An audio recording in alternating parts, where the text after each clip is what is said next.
सर्वप्रथम मी शिवसेनेचे मुख्य नेते, महाराष्ट्र राज्याचे उपमुख्यमंत्री आणि लाडक्या बहिणींचे लाडके भाऊ आदरणीय एकनाथजी शिंदे साहेब यांची मनापासून आभारी आहे की त्यांनी महिला दिनाच्या पार्श्वभूमीवरती महाराष्ट्रातील तमाम महिलांना एक सन्मानाची भेट दिली राज्यसभेच्या या उमेदवारीच्या माध्यमातून। मला वाटतं की माझी उमेदवारी ही केवळ माझ्या एकटीची उमेदवारी नाही आहे, तर महाराष्ट्रातल्या 2.5 कोटी लाडक्या बहिणींची ही उमेदवारी आहे आणि लाडक्या भावानं आपल्या लाडक्या बहिणीला दिलेली ही ओवाळणी आहे। त्यामुळे माननीय उपमुख्यमंत्री एकनाथजी शिंदे साहेब आणि आमचे नेते माननीय खासदार डॉक्टर श्रीकांत शिंदे साहेब यांचे मी मनापासून आभार मानते। आणि खरंच विश्वास बसत नाहीये, कारण सोलापूरच्या एका गल्लीतली सर्वसामान्य कुटुंबामध्ये जन्माला आलेली मुलगी, जिने आयुष्यभर गरिबीचे चटके खाल्ले, जिला सत्ता म्हणजे काय, राजकारण म्हणजे काय, पॉवर म्हणजे काय, पॉलिटिक्स म्हणजे काय या कुठल्याही गोष्टीचा स्पर्श नव्हता, परंतु वडील दलित पॅन्थरचे कार्यकर्ते, काबाड कष्ट करणारे माझे आई वडील, कदाचित त्यांना राज्यसभा म्हणजे काय आणि वरिष्ठ सभागृह म्हणजे काय आणि कनिष्ठ सभागृह म्हणजे काय हे पण त्यांना सांगून सुद्धा खरं वाटणार नाही।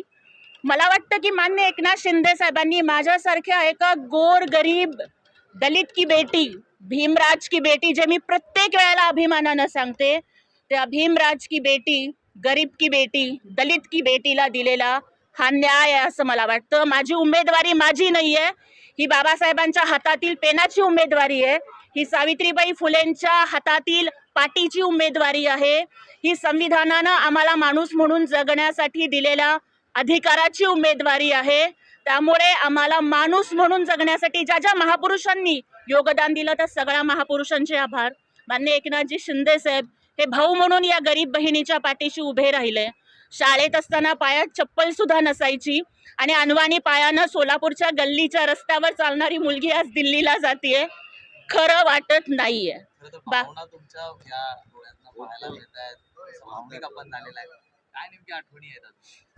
खूप आठवणी आहेत, भावनिक एवढ्यासाठी की जेव्हा मी शिवसेनेमध्ये आले, आदरणीय एकनाथजी शिंदे साहेबांच्या नेतृत्वावरती विश्वास ठेवून मी प्रवेश घेतला।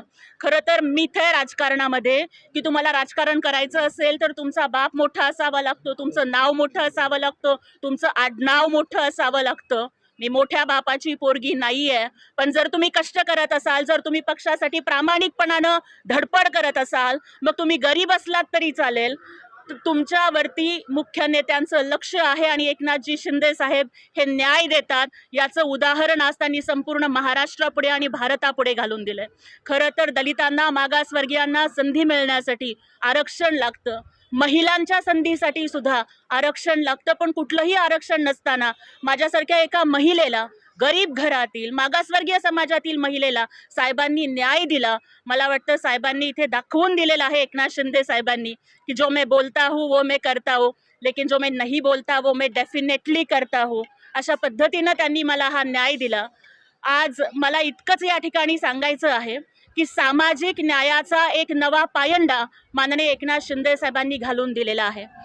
ज्योतिताई, राज्यसभेच्या खरं तर या जागेसाठी अनेक इच्छुकांची गर्दी होती। ज्येष्ठ जे माजी खासदार शिवसैनिक राहिलेले त्यांची देखील नावं समोर येत होती। त्यांनी नाराजी व्यक्त देखील केलेली आहे आनंद अडसोळांनी की आमचा विचार हा व्हायला पाहिजे होता, आम्हाला दिलेल्या शब्दांचं काय झालं, बघू करू हीच आश्वासन आम्हाला मिळणार का, असं देखील त्यांच्याकडनं नाराजी व्यक्त करण्यात आलेली आहे।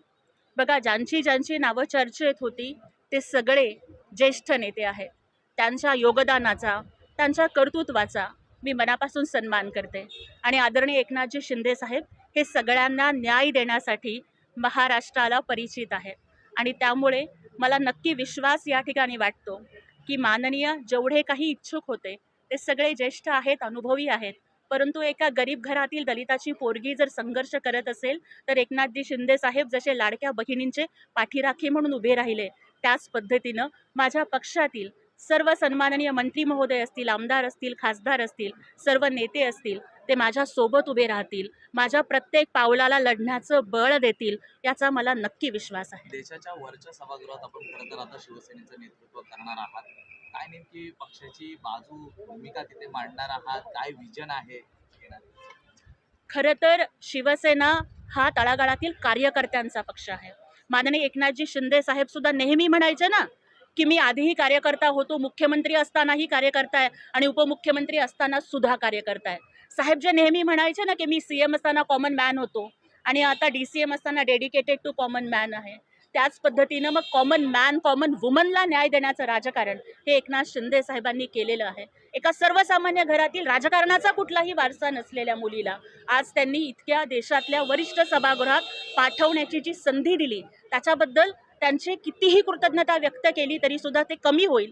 वरच्या सभागृहात गेल्यानंतर, राज्यसभेत गेल्यानंतर माझा प्रयत्न हाच राहील की ज्या पद्धतीनं माननीय एकनाथजी शिंदेसाहेब हे कायम कार्यकर्ता आणि शिवसैनिक म्हणून कार्यरत राहिले, त्याच पद्धतीनं व्हॉइसिंग द व्हॉइसलेस ज्याला म्हणतात ना, की ज्यांचा आवाज, ज्यांचे हुंदके, ज्यांचा हुंकार कधीच ऐकला गेला नाही, त्या शोषितांचा, वंचितांचा आवाज बनून, महिलांचा आवाज बनून देशाच्या राजकारणामध्ये शोषित, वंचित, दलित, महिला आणि लाडक्या बहिणींचा आवाज बुलंद करण्याचं काम मी करत राहीन आणि त्यासाठी मला सगळ्यांचे मार्गदर्शन हे नक्की मिळतील असा विश्वास आहे.